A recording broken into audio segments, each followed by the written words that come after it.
All right, hello everyone. My name is Chris Spehn. Today we're going to be talking about the security club that we built out and what we wish we knew in the beginning. I'm the one that originally created it, and Adam ended up taking over. So first, I'm just going to talk a little bit about myself and my background. Really, I'm a gamer first and a hacker second. I grew up hacking video games, finding some very popular item duplication methods in Diablo 2. I'm also a former professional gamer. Used to play for Evil Geniuses with Dota. If you happen to play Dota, talk to me later. I'm a hacker. I mostly do red team stuff. I'm known for CTF and working on the iDroid project and that sort of thing. I'm from the iPhone hacking community. Now Adam's going to tell you a little bit about himself. So Chris is a gamer first. I'm actually a researcher and academic first. I actually do a bunch of AI research and distributed systems research. So I spend most of my day doing that. And then I met Chris at one point, and he kind of got me into hacking, and that's how this happened. Most of my hacking stuff is programming, so I've helped build tools like Phishing Frenzy and some other stuff up there. But I now do mostly just programming security tools. So basically, we're just going to start off by telling the story of how this really got started, how I actually created it all. And it all stemmed from a little competition called CCDC, the Collegiate Cyber Defense Competition. If you're not familiar with it, you should check it out. People have differing opinions on that competition, but depending what region you're in. But I wanted to do really well at the competition. So the whole idea was I create ISUSec, I'll get people interested, maybe attract some more people that are a little more experienced with system administration and networking, and we'll do a lot better in this competition. That's not exactly what happened, but it ended up turning into a great thing, and it ended up being much bigger than I ever thought it would be. For 2 years, I sat and gave presentations coming up with new content. That's one thing about creating something like this yourself, is you're the one that's gonna have to provide for everyone else. So that means you're gonna have to push yourself harder than anyone else is, and you're gonna have to learn more than everyone else so that you can be able to explain and convey it properly to everyone. Because not everyone learns the same, not everyone thinks the same, so you're going to be able to explain things multiple ways and have multiple metaphors for when that happens. So it really just stemmed from wanting to do well on CCDC, and it turned into this huge thing. Eventually we got professors backing us, and I'd say people were very skeptical of us at first. The security professors were really great about backing us, but the rest of the university was pretty sketch about it, I'd say. But I always preach that you don't shit where you eat. If you're gonna go hack some stuff, you don't do it on ISU's network, because most importantly, that's gonna come back to me first, and that's not gonna be fun. We had a few incidents like that, but you deal with it and move on. But generally, if you're running the club, you're gonna get blamed for that type of stuff. So be prepared for that as well. And so, everything that happened when I created it doesn't exactly stay silent. So in the beginning, it was really about I just had to focus on recruitment. So what I did is Dr. Seger is actually sitting in the back here, one of the security professors that sponsored the club. I went out and he gave some recommendations oh, why don't you go speak at all the different classes to see if you can get people interested. So I went around to every single class for months, and I gave my little 5-minute spiel. Hey, I'm creating this security club called ISUSec. You get access to the security lab as well. We're gonna go over, networking. We're gonna do pen testing. We're gonna do all this type of stuff. Because the only way to protect yourself is to learn these techniques. And that was kind of the main pitch. I really pitch it from a pen testing hacking perspective, because that's what people really resonate with and are typically a little more interested in when they're in college. They're not oh, I want to be the best system administrator ever, and it just doesn't work like that. It's they're I want to be a pen tester, That's how I always was as well. I want to be a pen tester. I want to be a hacker, I want to break shit. But, as you progress, pen testing becomes way less sexy. And actually, the blue team side becomes much more interesting to you because you really understand all these attacks. And some of them are pretty complicated to actually mitigate. So, after recruiting all of these people, thought I found some good sysadmins and stuff, formed the next year's CCDC team, had a lot of backing from the university. That didn't go well, CCDC, we didn't place well there. Adam did place well 1 year. but I didn't personally. From there, like, we're like, well, we need to make this more official so the university doesn't so sketch about us. So some of the other guys actually looked into becoming a registered student organization. And I don't think that actually happened for like 2 years. Dr. Sagers is kind of nodding there, so that seems about right on the timeline. We've become a registered student organization since Let It Lapse, then become one, then since Let It Lapse several times. So it's up in the air as to whether we are one right now or not. Certainly people at the university seem to think we both are and are not at this moment. So.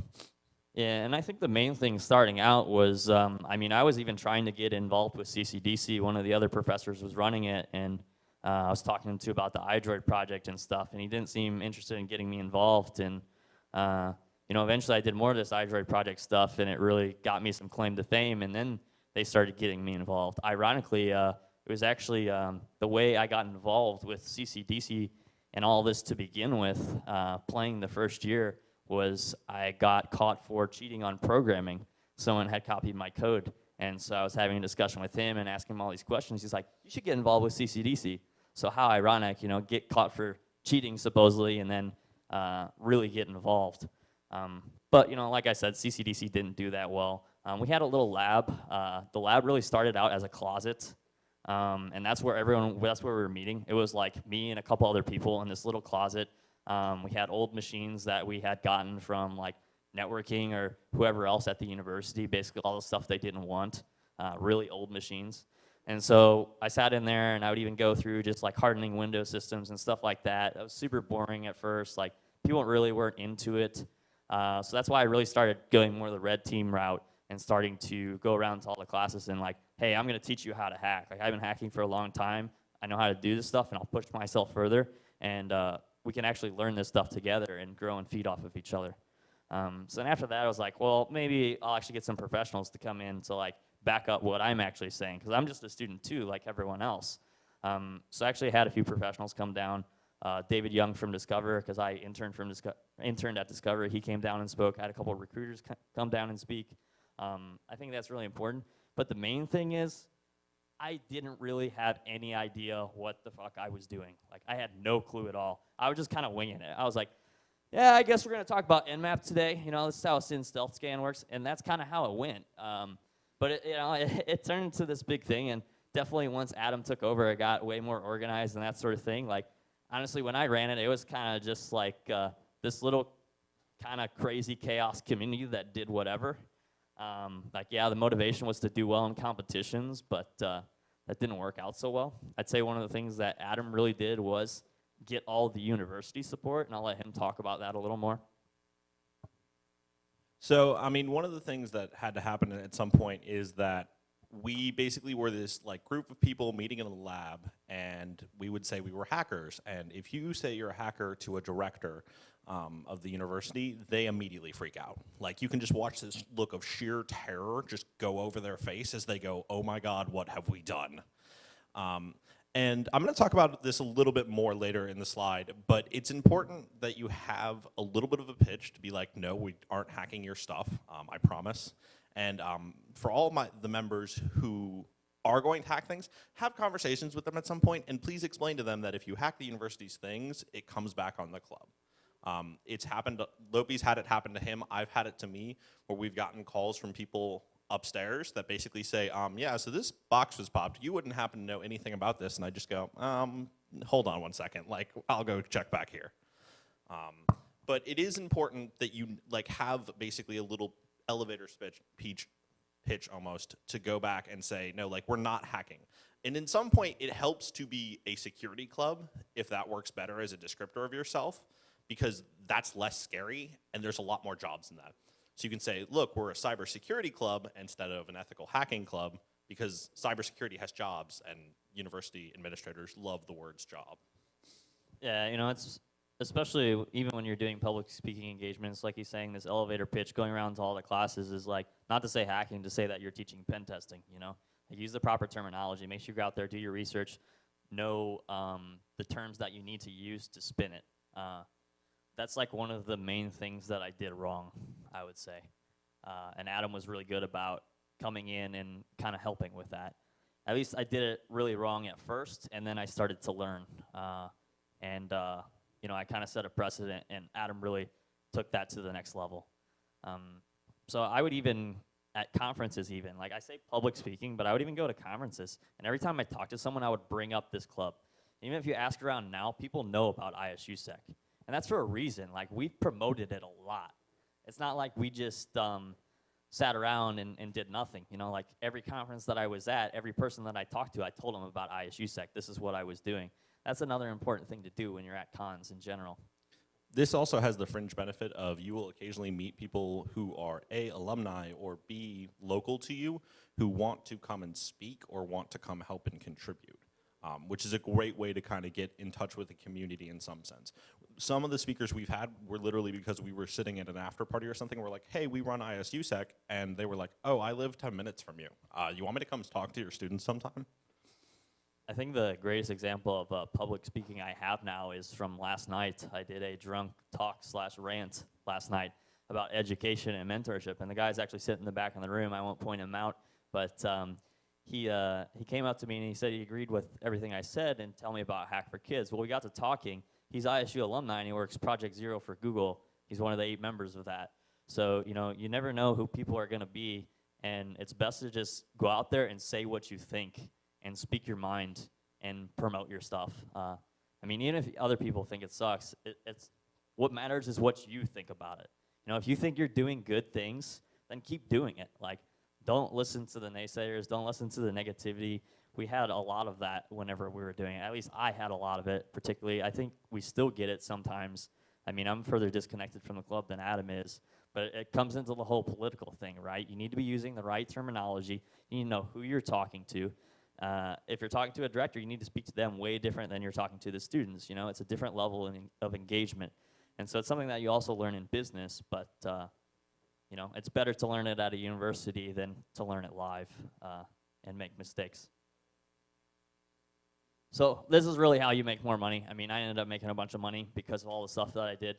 Money's great, but really it's that I actually get to run a pen test team now and do everything that I want to do. So, you know, Morpheus is probably all about the money, but I'm not, you know.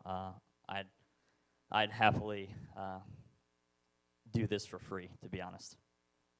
It is a lot of fun, and that's something I think people don't get, is that you will meet some interesting people, you will make a lot of friends, and it's a lot of fun. On the other hand, Chris is right. It is actually also incredibly hard work, and I have newfound respect for my professors and other people who put content on day after day after trying to put content on once a week. So I mean, like, this goes into like the benefits of everything, like some of the benefits that I've incurred. I have a huge social network now. Even just walking around like this con or DerbyCon or any conference, my girlfriend's here with me, and like she's pretty much having to just stand there and like not really get in the conversation because like so many people are coming up to me and saying hi, but that's because I've really gone out and made an effort to say, hey, I'm Chris. I'm from Illinois State University. I created the security club. What are you doing? What are you up to right now? And it can be as simple as that. You could even just be a member of it. You could even just be like playing with Nmap in your free time. Like, it's really important there to go out and actually talk to people and tell them what you're doing. If you don't do that, no one's ever gonna give you what you want. You're not gonna get what you want. Like, if you wanted that pen test job or whatever, you gotta talk to every person that you can. Like, I see a few pen testers in this room that are really good pen testers for companies. But, you know, they got there from knowing people. It's not only their knowledge, but they knew someone. And that's the main point. So it really helped me grow a lot in general, to be more confident in myself. And that's just way more of a personal thing. I mean, I've interacted with so many different people, so much diversity through the club, as well as just going to all these conferences and like jump-starting in security, that it's just kind of crazy. One of the biggest things that we had is like, the whole reason I created ISUSEC was because the university didn't have the means or resources to provide what I really wanted at the university, which was to learn more technical hands-on security. They were still developing a program at the time. You know, there wasn't really much around from the tech perspective. So in a sense, I really helped grow the Bloomington Normal or Illinois State University security community. It's becoming a lot bigger thing. And I mean, I know Adam showed up at Illinois State University, and he didn't think there would be anyone like him there. And I had done this, and he heard about it, and then he came up there, and I was like, awesome, there's actually another guy that's a hacker here, and he can be able to guide this and grow it even more than I can. One of the surprising things you'll find, I think, is that people will emerge from the woodwork. We have had people come in who were from an accounting background who like just showed up one day and knew a surprising amount about Linux, and we were very confused. You know, you will meet people, and some of that is ISUSEC because it's almost a beacon-ish sort of thing where people just show up and are like, hey, I thought this would be cool. So it's important from that perspective too, because there's no way I would have met half the people had I not been going to ISUSEC and met them there. So I can't really take credit for this, but I helped out with it.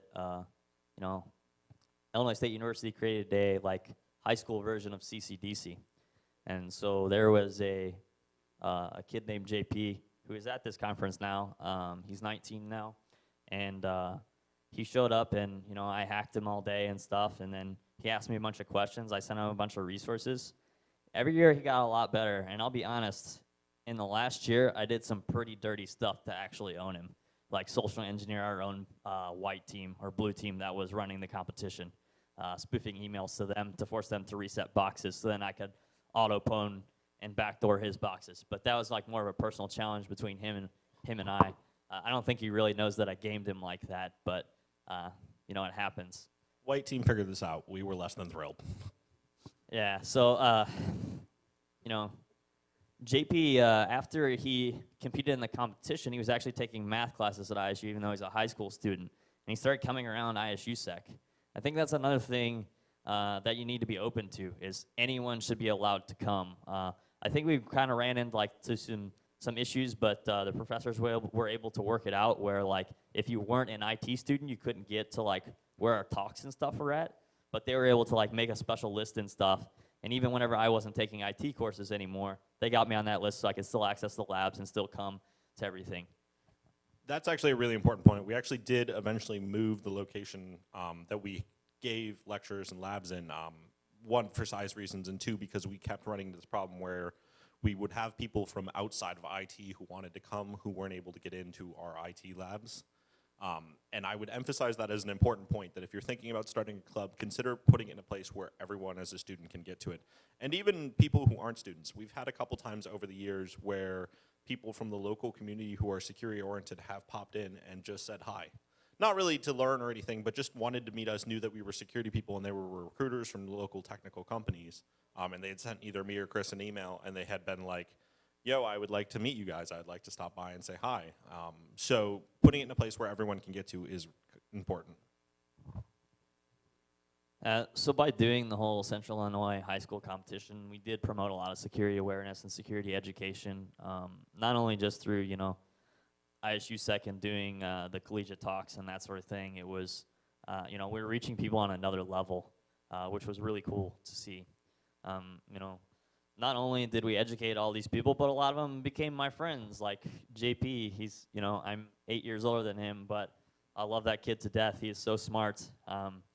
And there's a lot of other guys in this audience that I consider friends as well, that if I hadn't created ISUSEC, I would have never known them. So you get a lot more out of it than you really think in the beginning. At first, honestly, a lot of my goals behind creating ISUSEC were very selfish, very self-centered. It was all about personal growth, It was about, having that on my resume and all that and getting, a nice pen testing job whenever I get out of school. But it really turned into much more than that, and it made me get extremely passionate about security education. And I'm working on some other stuff that I won't mention right now because it's totally different. I just wanted to comment also, you'll learn things from people who come, and that's important. I know nothing about hardware. I'm really bad at hardware. I've fried multiple boards in my life from doing dumb things. And the way I started learning about hardware is we had an ISUSEC member who was really, really good at it, who came and started giving talks. And every time I would be about to do something with hardware, I would send him a message and be like, am I about to do something really dumb? And 90% of the time he'd message me back and be like, no, don't do that, that's bad. So you'll learn a bunch of things too. Yeah, I think a lot of what you'll notice is, especially if you're like leading the club and all of that, like really don't let your ego get to you. Remain open and transparent. One of the things I was ranting about last night was like, you don't like, there's no secret sauce. You don't hide it. If you have secret sauce, then you release it. And you put it out there. You're transparent, open, and you teach others. Like, that's how it works. I mean, even look at stuff like Metasploit. HD Moore put that stuff out there. He could have kept it private. He could have kept it all for himself, but he didn't. Same with Firedoor with Nmap. It's silly to like hold these things or like hold back knowledge if we really want to improve security. And so that was also like, this is really like how I define the culture, is that like we are open and we are transparent. If you do something, you explain how it works and why. Don't just like get up there and root boxes and be like, look, I rooted a box, and don't explain how you did it. It's important that you are able to be able to teach and walk people through step by step. Yeah, so I would do stuff like, at least whenever I was running the club, we would do stuff like over the wire, our war games, and they're really good at teaching basic Linux system administration, at least in the beginning, one called Bandit. And so basically we'd start off, everyone would be like doing Bandit on their own, and I'd give everyone like 30 to 40 minutes of a shot of doing it themselves. Then I would go up and completely think out loud and tell everyone what I was doing, explaining everything that I was doing. And like that goes with the transparency. Like, I'm not holding anything back. I am completely thinking out loud. I want everyone to be able to do what I understood already. I wanted them to learn it too. That's the only way it works, And there's no stupid questions. Like, if someone like raised their hand, yeah, I might have a stupid question. What is this first thing that you're doing? Like, I didn't catch that. Or, I don't have a good example for like a quote unquote stupid question right now, but there are no stupid questions. Like, that was the main thing. Like, people did that a lot. Like, hey, I got a stupid question for you. I immediately cut them up. There are no stupid questions. Like, ask a question.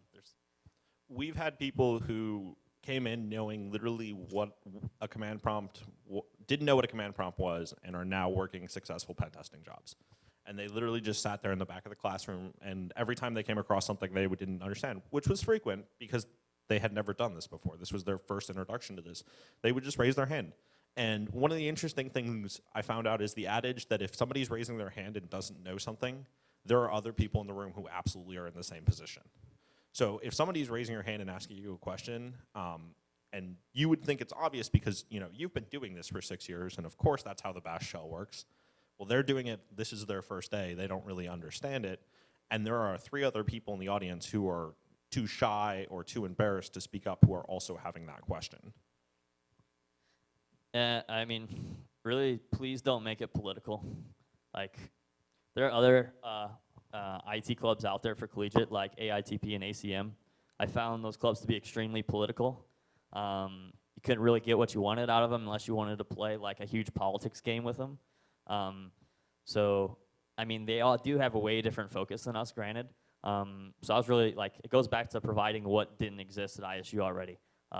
We needed people to get their hands dirty. Like, everyone was focusing on like professional networking, and that's great. But the background that I came from, I went to a technical school where they really taught us a lot about professional networking, and I didn't have a problem going to job fairs or events or anything like that. So I was lucky in the fact that I already had that skill set, but for the people that didn't, we would send them to them. So there's a place for different clubs as well, but please don't make it political. I mean, there are absolutely clubs that do resume generating stuff, and that's great. There are people that love that, and they do board elections, and they are very serious about their quorums and how many meetings you have to go to get a vote, and it's all very mathy, and I don't really understand it, to be honest, even though I think I've been on one of their boards by accident once. Don't do that.